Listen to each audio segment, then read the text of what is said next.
আচ্ছা, তোমরা ঘরেতে তো অনেকেই ছোলার ডাল খেয়েছো, কিন্তু রাজস্থানি স্টাইলে একবার ছোলার ডাল ট্রাই করে দেখো।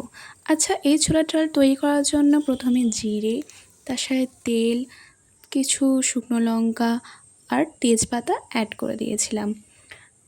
তারপর টুকরো টুকরো করে রাখা পেঁয়াজগুলোকে দিয়ে দিয়েছিলাম এবং ভালো করে সতে করে নিয়েছিলাম। হ্যাঁ, রান্না করতে করতে একটা মিস্টেক হয়ে গেছে, যেটা হচ্ছে বড় বড় করে পেঁয়াজটা আগে থেকে ভেজে রাখা দরকার ছিল, যেটা একদমই ভুলে গেছি। তাই জন্য পাশে আমি বড় বড় করে পেঁয়াজগুলোকে আস্তে আস্তে ভেজে নিলাম। তারপর একটা ছোট্ট বাটির মধ্যে পেঁয়াজগুলোকে আস্তে আস্তে তুলে নিলাম। তারপর আগে থেকে ভেজে রাখা পেঁয়াজগুলোর সাথে একটু অল্প রসুন, অল্প আদা কুচি অ্যাড করে দিলাম এবং ভালো করে সতে করলাম। তারপর আগে থেকে করে রাখা ডাল আর অল্প আলু সিদ্ধটাকে মিক্স করে তার সাথে অল্প জল দিয়ে ভালো করে কষিয়ে নিলাম মশলাটার সাথে। তার সাথে ধীরে ধীরে নুন, হলুদ আর আমি সামান্য গোলমরিচ গুঁড়ো অ্যাড করেছি। তোমরা পারলে গরম মশলাও অ্যাড করতে পারো।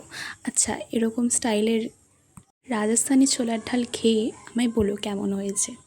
5 মিনিট ভালো করে ফোটার পর আগে থেকে ভেজে রাখা পেঁয়াজগুলোকেও অ্যাড করে দিলাম এবং আরও 5 থেকে 10 মিনিট ভালো করে ফুটিয়ে নিলাম। আচ্ছা, তোমরা ঘরেতে রেসিপিটা ট্রাই করো আর বলো কেমন হয়েছে। টাটা।